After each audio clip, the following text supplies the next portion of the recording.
Bonjour à tous. Aujourd'hui, nous allons voir comment utiliser le connecteur Outlook au travers de Power Apps. Nous verrons qu'il y a plusieurs fonctionnalités. Nous en utiliserons qu'une petite, de manière à avoir celle-ci qui, à mon sens, est celle qui est le plus intéressante au travers de Power Apps. Sinon, on a bien sûr Outlook sur nos ordinateurs ou même via le navigateur web qui nous permettent de gérer notre calendrier et autres. Puisque vous verrez, je déroulerai pas tout, mais il y a certaines choses qui sont là, qui sont liées au calendrier, qui sont liées à vos mails, que vous pourriez gérer au travers de la Power Apps. Mais en gros, ça vous demande de recréer l'interface de Outlook au travers de vos Power Apps. Ce que je pense, entre guillemets, inutile aujourd'hui.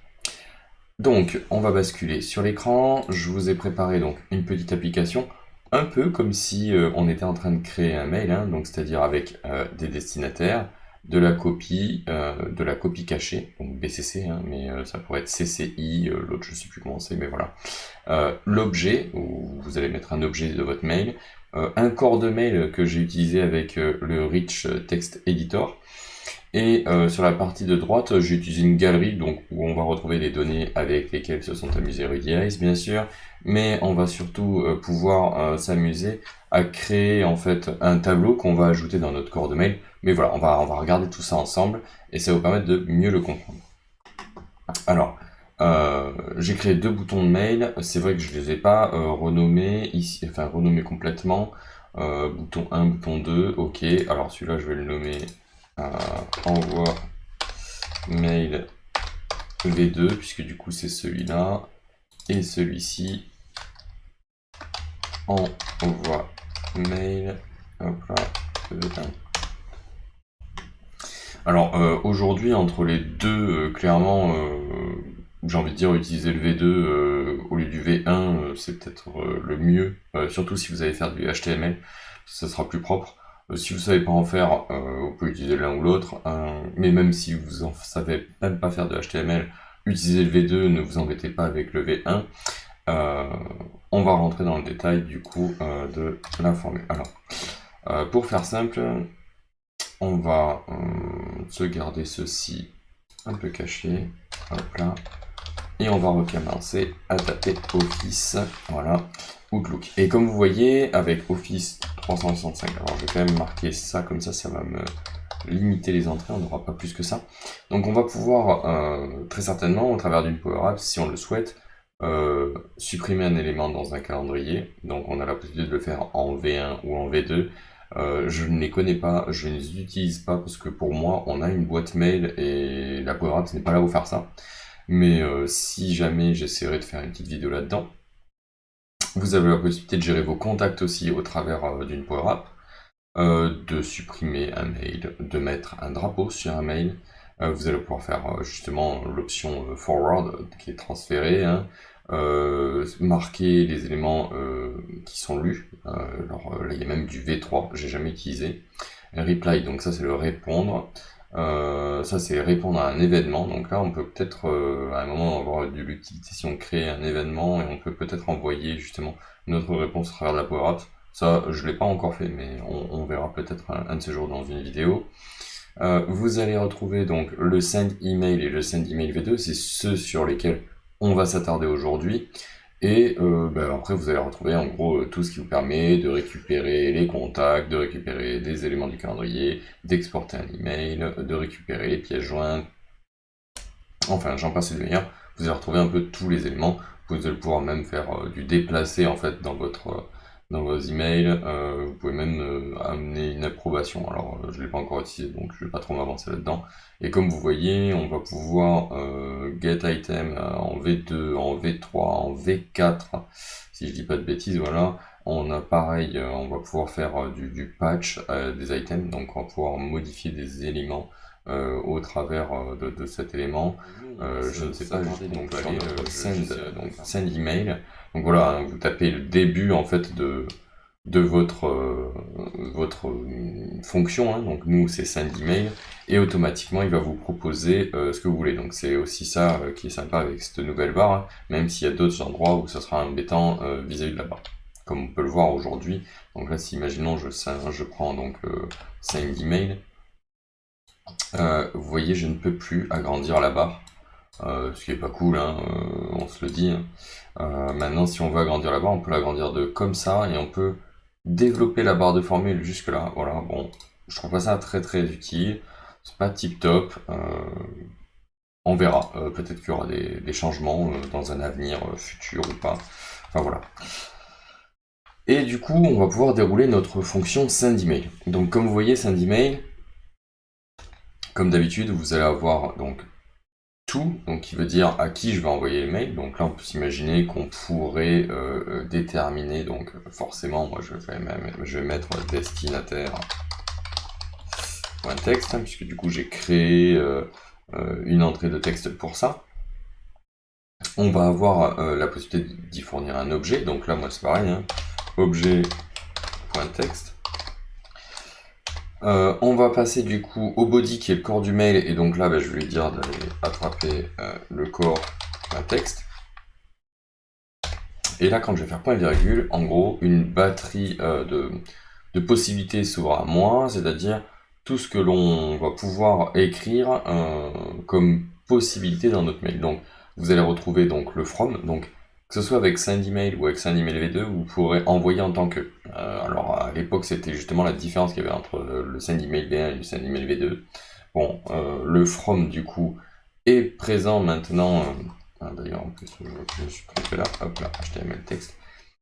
Donc ici, le from, il ne me remet pas, c'est pas grave, on va faire comme ça, voilà. Le from text, donc ça c'est juste une personne, enfin une boîte mail en fait que vous auriez, hein, une boîte mail partagée avec laquelle vous pourriez envoyer de la donnée. Donc imaginons, vous avez une boîte aux lettres partagée, vous pouvez écrire avec cette boîte aux lettres pour informer des personnels, hein, du personnel. Bon, imaginons une boîte aux lettres de communication, hein, pour pas que ce soit marqué en votre nom, mais en le nom de votre boîte de communication par exemple. Voilà, vous pourriez mettre from et du coup imaginer votre adresse mail communication@outlook.com par exemple, ce qui n'existe très certainement pas. Hein, voilà, vous allez pouvoir ajouter justement les éléments en copie. Vous allez pouvoir ajouter aussi les éléments en copie cachée, donc c'est le BCC en anglais, qui me permet donc d'envoyer des éléments cachés, enfin des emails à des destinataires cachés. Vous allez avoir attachment qui vous permet en gros d'envoyer une table. Donc du coup, nous on va lui mettre donc là on était dans le from je l'utiliserai pas, mais on va lui mettre cc et du coup on va aller chercher mon cc.text. Ensuite ici on va lui mettre le bcc et bcc.text. Hop là. Point virgule. Alors la sensitivity, j'ai jamais utilisé. Je sais pas trop à quoi ça peut servir. Le reply to, en fait, il peut être utilisé que si vous aviez une adresse email de reply to, en fait, pour éviter les réponses, hein, pour pas être spammé. C'est-à-dire vous envoyez un mail avec cette adresse mail, mais vous voulez pas avoir de mail en retour. Vous allez utiliser le reply to.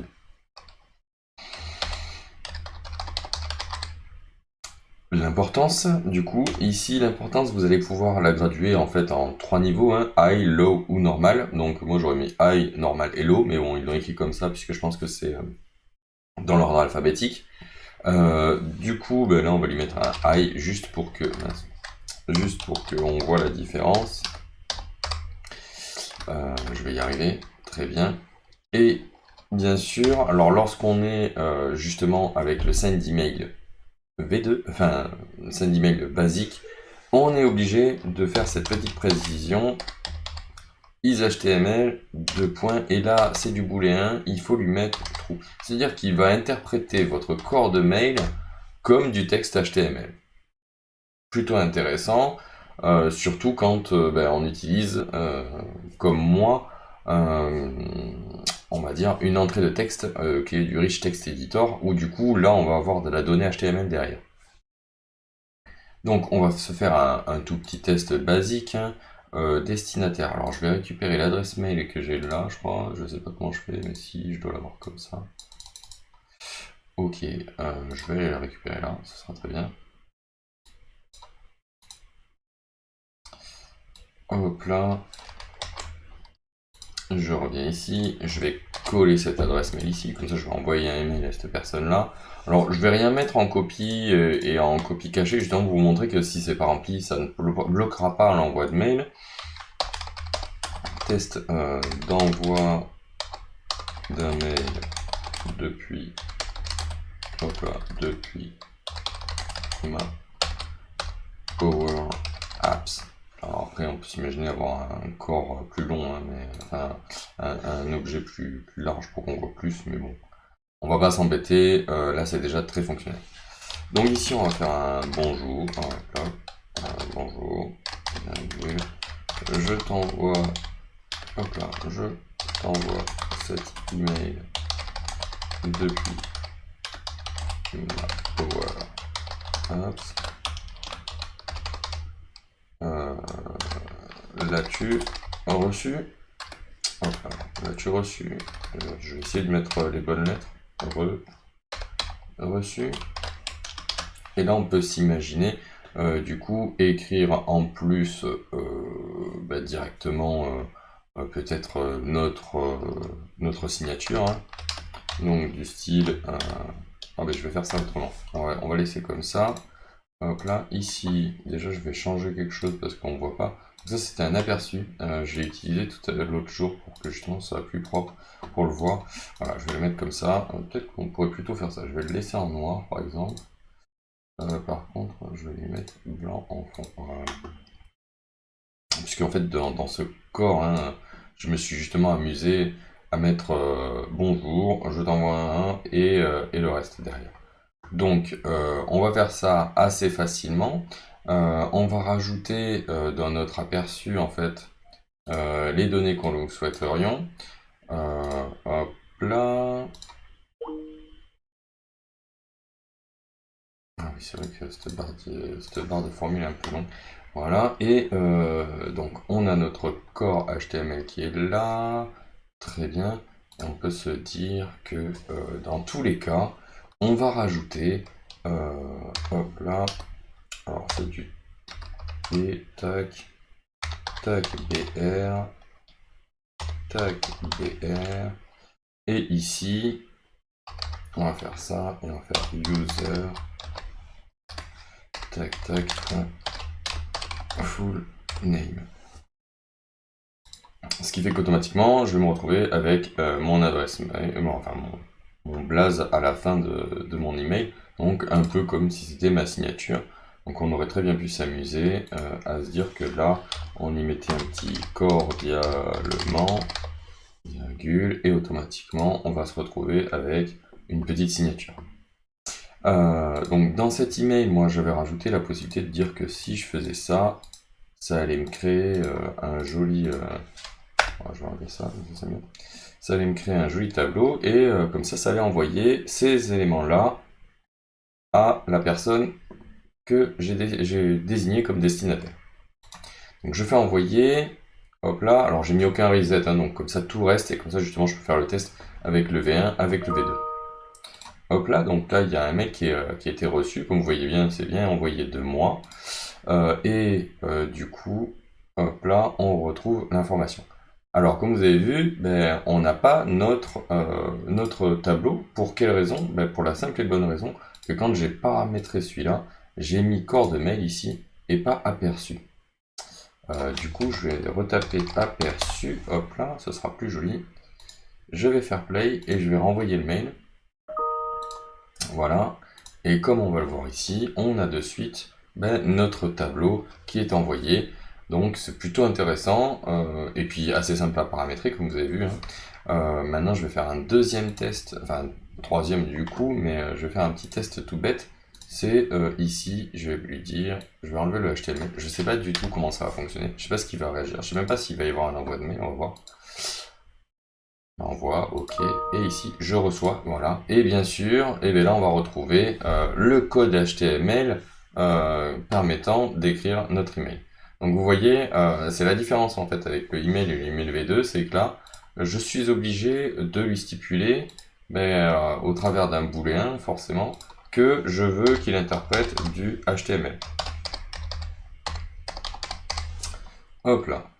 Et par contre, si je me mets sur la partie donc envoi l'email V2, donc on va retrouver, allez, à quelque chose près, les mêmes choses. Je sais pas si je fais ça, voilà. On va retrouver les mêmes possibilités, hein, il n'y a rien qui change, il y a juste justement ce isHTML qui est de suite pris en compte. Donc vous n'aurez pas à vous embêter justement à devoir le paramétrer. Donc, enfin, et surtout à pas oublier isHTML pour que ça puisse envoyer du mail avec du texte HTML et du coup faire une jolie nomenclature. Donc, comme on peut le voir là, hop là, ça va renvoyer le même mail, c'est exactement pareil. Alors on pourrait juste s'amuser justement depuis ma Power Apps avec le connecteur V2, comme ça on sait que c'est le deuxième. Et là, lorsque je fais l'envoi de mail V2, alors j'aurais pu renommer le bouton d'ailleurs, en plus ça aurait été plus sympa, hein. Mais on va voir qu'on a bien envoyé le mail avec le connecteur V2, très bien, et on va retrouver les mêmes informations. On l'a pas précisé, on l'a pas vu sur les autres, mais depuis tout à l'heure, vous avez vu, il y a ce petit point d'exclamation rouge qui signifie que ce courrier a été envoyé avec une importance haute. Du coup, je vais faire peut-être un renvoi de mail depuis ma poire, mais je vais changer ça. Je vais le mettre en normal, parce que il n'y a pas d'importance à envoyer du mail comme ça. Ici, on va faire de suite ça, parce que comme ça, ce sera plus joli. Et lorsque je vais cliquer, hop là, donc là, l'envoi de mail s'est passé, on a bien reçu l'email. Et quand on va regarder ici, vous voyez, il n'y a plus l'importance haute, on voit plus le petit point d'exclamation sur notre boîte mail. Donc c'est plutôt assez simple de mettre en place ce connecteur. Moi je me suis amusé du coup à vous créer une interface où on a plusieurs informations.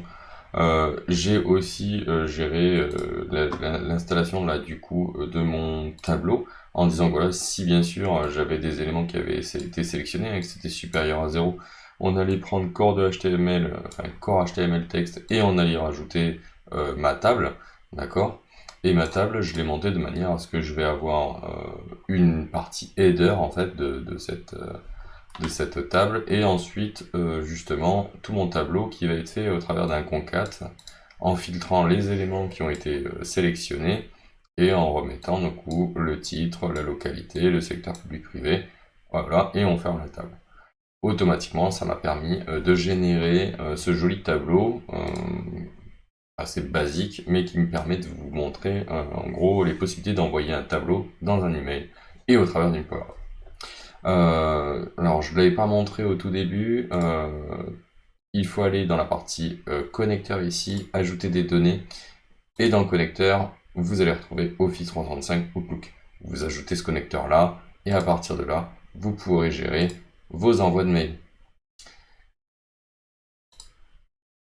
Et voilà, j'espère que cette vidéo vous aura permis d'appréhender et de mieux connaître comment utiliser le connecteur Outlook. J'essaierai au cas où d'aller détailler d'autres formules que vous avez au travers de ce connecteur. J'en vois pas forcément l'intérêt, mais n'hésitez pas dans les commentaires à rajouter celui que vous souhaiteriez voir, parce que je pourrais peut-être essayer de faire une vidéo un peu plus dédiée à une autre formule justement de la partie connecteur Outlook. Et je vous souhaite à tous de bonnes fêtes. Je vous remercie à tous d'avoir été présents ces dernières semaines, et surtout ce pic d'ajout d'abonnés, hein. On est bientôt aux 1000. J'espère que nous pourrons fêter les 1000 abonnés avant la fin d'année. Et si c'est pas le cas, rendez-vous l'année prochaine pour atteindre ces 1000 abonnés. Je vous souhaite à tous une bonne journée et à bientôt.